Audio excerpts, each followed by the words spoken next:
I read The Vegetarian by Han Kang. This is a reread for me of the literary novel that won the Nobel Prize in 2024 in English. This is a translation, and it also won the Booker Prize when the translation came out in 2016. But I think the original text was written in the early 2000s, 2007, something like that, if I remember right. The story is about I guess the main character is Young Hee, a woman who is trapped in a marriage that makes her unhappy and is beset by nightmares that have to do with murder and blood and meat. And these dreams lead her to become a vegetarian, which is where the book gets its name, The Vegetarian, but not merely to change her diet, an attempt to become less human and more vegetable. And she ends up crossing all kinds of societal boundaries and boundaries of people around her to the point where her freedom is completely taken away by the end of the book. And so the book is not merely about like somebody changing their diet, but the way in which we live within a bounded society and our freedom is very limited in particular ways that have to do with, conformity, behavior, and our relationship with our own body is governed by the propriety of society and the way that other people think we should behave. But I say that she is kind of the main character because we don't really get her perspective very much. There's three parts to the book, and the beginning part of the book is mostly narrated by Youngi's husband. And he's like a really terrible husband. He's such a weird, calculated, cold man who is attracted to her not because of anything having to do with like a common interest or a deep emotional bond, a foundation of like shared intellectual passions or any of those kind of healthy things. Instead, she is somebody who he sees as she's not very pretty. She is very meek and quiet. And because of all of those qualities, she won't expect much from him. She won't be disappointed in his inadequate body and lackluster personality, his inability to make a lot of money. In other words, he feels comfortable being mediocre with her because he judges himself to be superior to her. And so his attraction to her has to do with his own lack of comfort with himself. And he uses her as an object to have sex with, a kind of like vending machine of making food for him and cleaning his, living space and things like that. He doesn't treat her as a whole person or want her to be a whole person. Instead, he wants her to do all of these things for her and to make him feel comfortable with himself. So it's no wonder to me that she has these dreams of violence that lead her to become a vegetarian. It feels to me like all of the natural rage and bad feelings get suppressed and then sublimated into these dreams of her eating raw flesh and having, being drenched in blood and all of this violence that would arise naturally in her to fight back against being treated the way that she is by her husband. She pushes all of that down, and then I think it's re-expressed in her dreams, and it's interpreted by her consciousness as being there's a feeling of like discomfort and shame and rejection of herself that are a result of the dream. And so rather than the violence being directed outwards in order to change her circumstance, it's like the violence is directed inwards and causes a deep psychic split or a rejection of who she has been as a wife and companion to this man. And she just stops being his companion, basically. And he really does not like it. So she throws away all the meat in the house.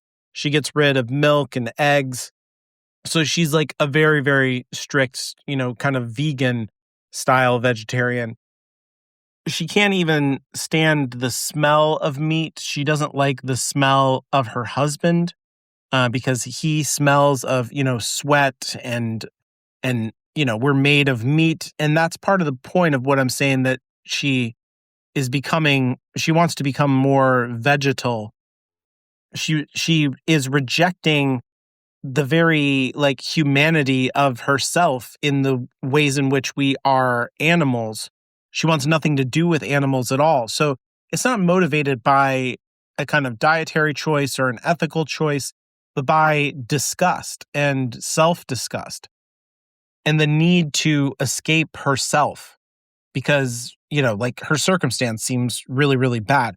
That is one interpretation that I am kind of laying onto the story. I think there, in a broader sense, if you don't want to look at it that way, I think there's something here about desire and a full spectrum of human behavior that's possible, in theory, but in practice, if you exist in a society, is unavailable to you. So there are just particular avenues that we are not able to explore as people who are involved in modern society.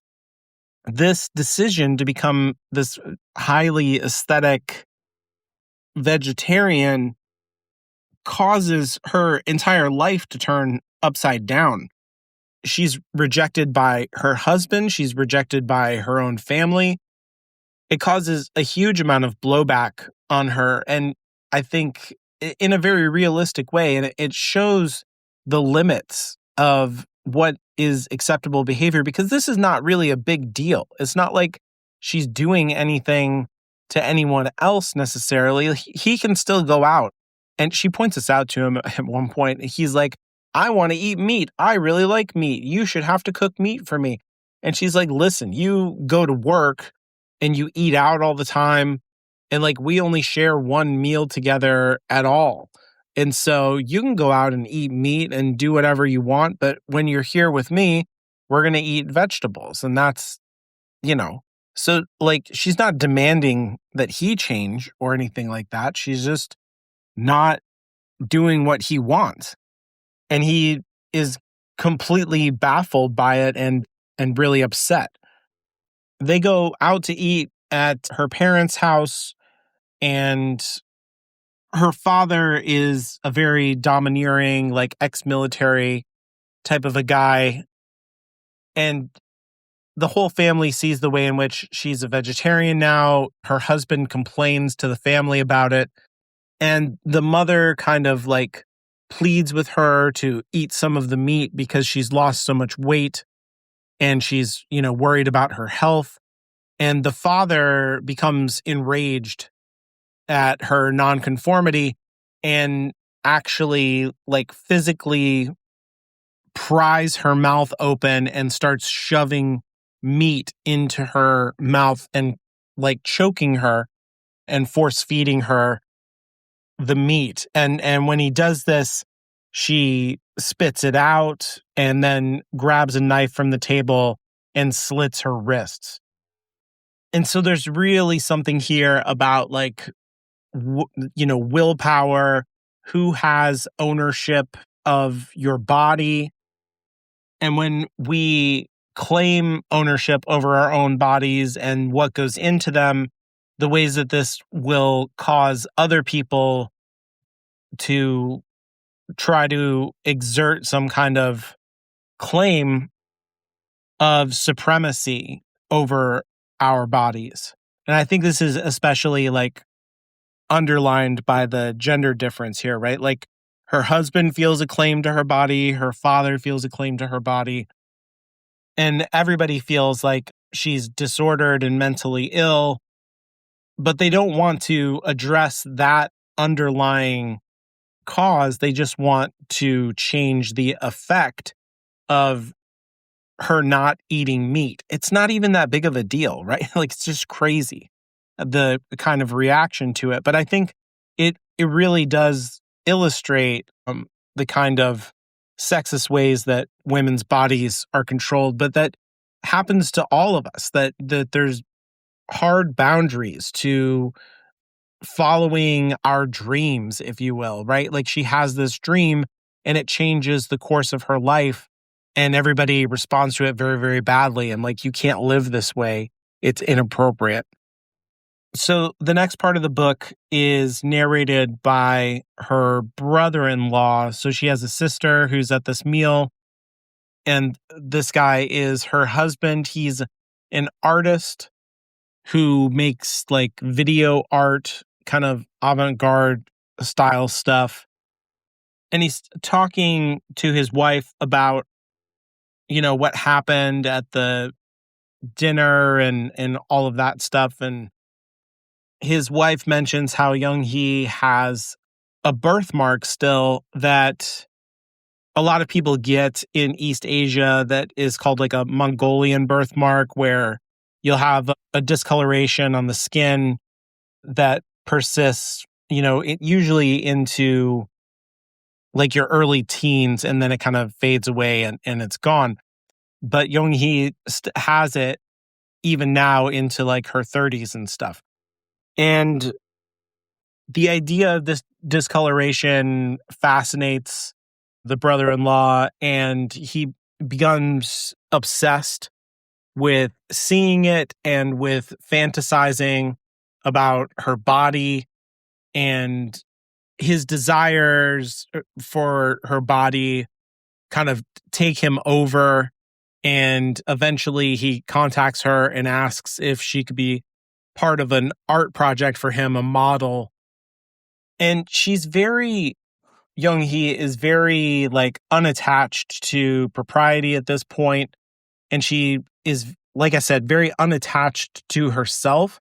She doesn't see her body as anything very good. The only part of her body that she likes are her breasts, and not because of anything special with the breasts or that, like a kind of typical beauty or anything like that. It's because she perceives every other part of her body as potentially being weaponized against other animals, that, her teeth could tear, her fingers can rip, that all the parts of her body are potentially involved with violence and with consuming meat, but her breasts aren't, because, they're ill-equipped for that kind of use, and therefore she likes them the most.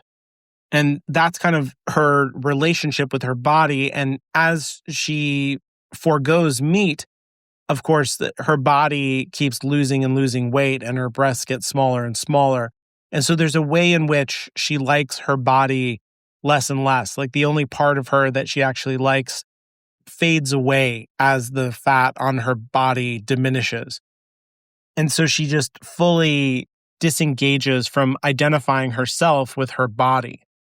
Or maybe the opposite is true. Maybe she more fully associates herself with her body and the potential of its violence, and therefore, has a lot of self-loathing caused by that. But in any case, he asks her, like, I want to do art with you. I want to bring you to my studio, and I'm going to paint all over your body, and then I'm going to film you naked.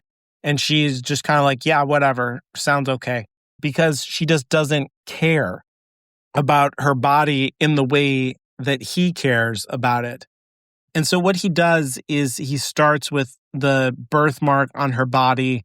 And this whole thing, of course, is secret from his wife, from Young Hee's sister, because essentially he's fantasizing about another woman, and it's even more taboo because it's his sister-in-law.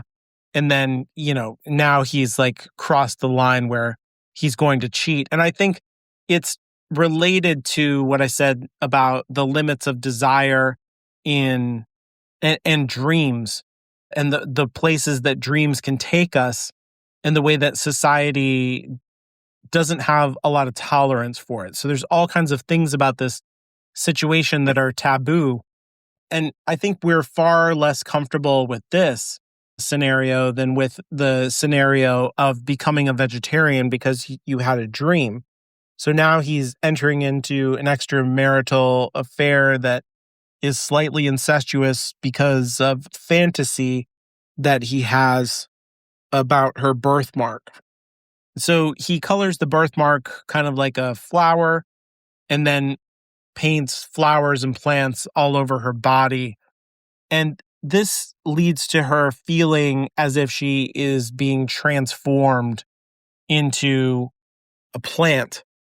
And she really, really loves this. It brings her back to her body in a very particular way that puts her like in touch with not feeling shame, but liking her body because of the way in which it's transformed in its look by the paint.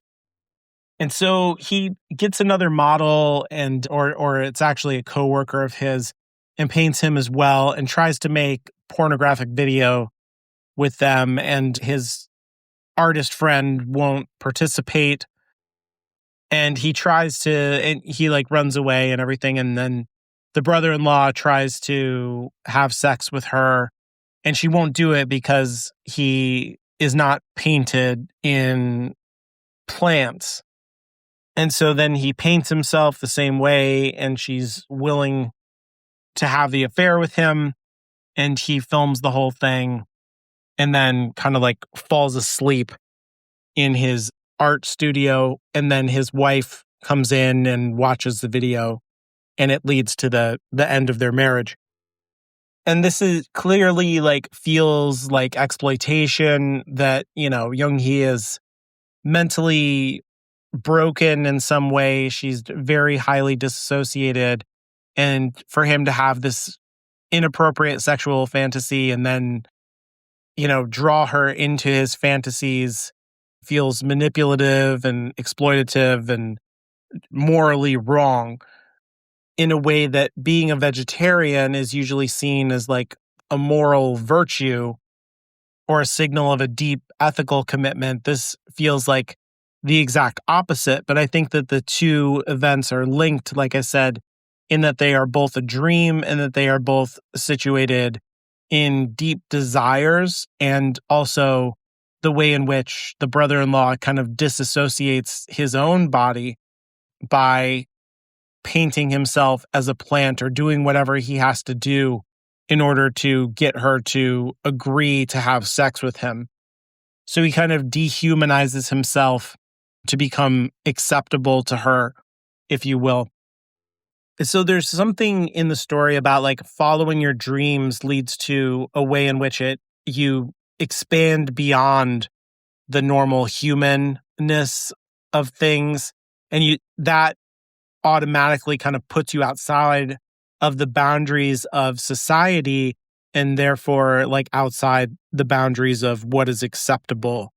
And so once he does this and his wife finds out about it, he is ejected from the family and society, and even the story, he doesn't come back after this. And then in the third part, Young Hee's sister, In Hee, is the narrator, and it tells the story of how she puts Young Hee into a mental institution, because she is so kind of broken by the exploitation of, the affair with the brother-in-law and the choking out and force feeding of her father and the misuse of her by her husband, and the way that she's disassociating because of the paint on her body to make her look like a plant. It seems like she needs, full-time care in order to recover herself. And that's what Yin Hee is hoping for. And there's this really evocative part where she is doing like a handstand or she's upside down. And she talks about the way in which this will make her more tree-like, that the trees are really upside down. And it makes me think of like, like her hair is all going to the floor and it looks like roots in the ground, and the way her fingers are smaller parts of her hands, which are smaller parts of her arms, which are smaller parts of her torso, in the same way that, the root system leads to the trunk. And then her legs would be like the spreading limbs going upwards. And so we always think of the tree as being this, the trunk that goes up to the limbs, but there's an entire part of the tree which is buried, and that she is identifying with and putting her head, if you will, where the roots are under the ground. And so there's a way of like, symbolically kind of hiding from reality, kind of burying her head in the ground, kind of a thing. But I think she's also seeing the things that are unseen because her perspective is so radically different from everyone else around her. And so she's seeing the kind of true nature of trees, if you will, by this flip in perspective that she has. I don't know if all that, maybe I'm like reaching a whole lot to say all of that, but I find that part so evocative. I always think of it when I think of this book. But the entire part being told from In-hee's perspective, digs into the way in which the affair of her husband with her sister and the abuse of her sister by her father has made her feel also kind of disenfranchised and unhappy and depressed. And she can reflect on the ways that she and her sister are the same, and that her life is not all that great either for, following all of the rules and being quote unquote sane and doing all the things that she's supposed to do that Young-hee refuses to do. It's not getting her any real benefits because their situation is extremely similar. Their husbands are both estranged from them. Their families are unhappy with them. And so what does conforming to the rules of society really get us other than acceptance by the people around us? Does it make us any happier? Does it make us any safer, any more secure? These are the kind of questions that this part of the novel is investigating. And while I think that In-hee is more coherent in her identity and the way that she kind of associates with herself, she's not any more happy. And the dreams that she had of, having a husband and a family and this kind of domestic life haven't really turned out to be successful. And as this final part of the novel goes along, In-hee, the more she reflects on her sister, the more uncomfortable and uninvested she becomes in her life and in herself, because she sees the ways in which everything that she's done with her life has gotten her to the exact same place as her sister. And the doctors are trying to force feed her sister by shoving a tube down her throat, by intravenously giving her nutrients. And she doesn't cooperate with them. She fights back. She bites them and scratches them. She just wants to be left alone. And she says that all she really needs is sunlight and water, just like a tree. And there's a final push to try and reason with her on the one hand, and then force her, much like the way her father forced her to eat meat, to consume some gruel, and that will help her to get her strength back, and they help put her mind right. But just like when she was force-fed before, she has a violent reaction to it that ends up in a medical emergency where she's like bleeding out of her throat and all of this stuff. And she has to go into an ambulance, and her sister goes in the ambulance with her and is very worried, about what's going to happen to her, but she's also worried about what's going to happen to herself and her own situation. And she's kind of like looking out the window as they're going to, from a mental hospital to a more traditional, like, hospital with a surgery kind of situation, because that's what's going to be necessary to save her sister's life. And she sees the trees going past and thinks about, how she believes she's going to turn into a tree, and, what even is life, and on and on. And what's the distinction between being a person, being an animal, being a vegetable? Is it better to be a person than to be a plant? Where are the limits, and boundaries between different kinds of living organisms? Does she have to behave in a human way in order to be human?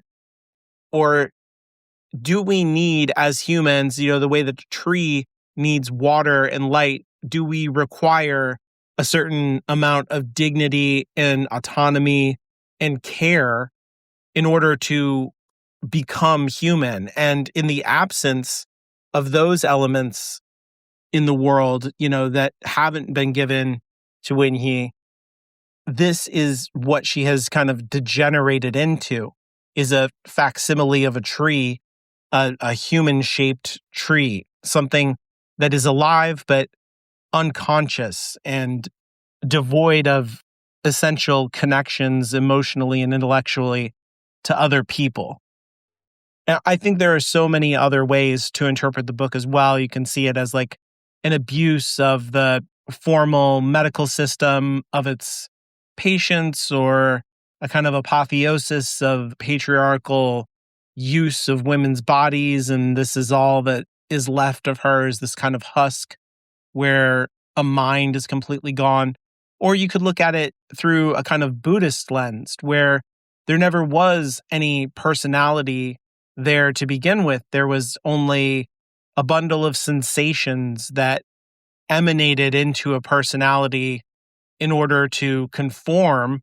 But in the absence of that psychological confluence of senses, all that remains is a creature who suffers and then eventually transcends that suffering, as if becoming, like a Bodhi tree, to yield to the natural world and be utterly rejected by the human, and thus to become kind of alien, but equally kind of transcending all of the lower ways of suffering that she had before. And she's no longer plagued by dreams or any kind of internal conflicts. She's just beset upon by the authorities of the human world. And so I think there are many, many more interpretations of the book, because it's rich and doesn't conform to any kind of genre structure, and therefore is available for every reader to kind of draw out their own particular meanings. But it's always like a disturbing but fascinating read when I come back to it. And it's clear to me why it's so esteemed and won so many awards.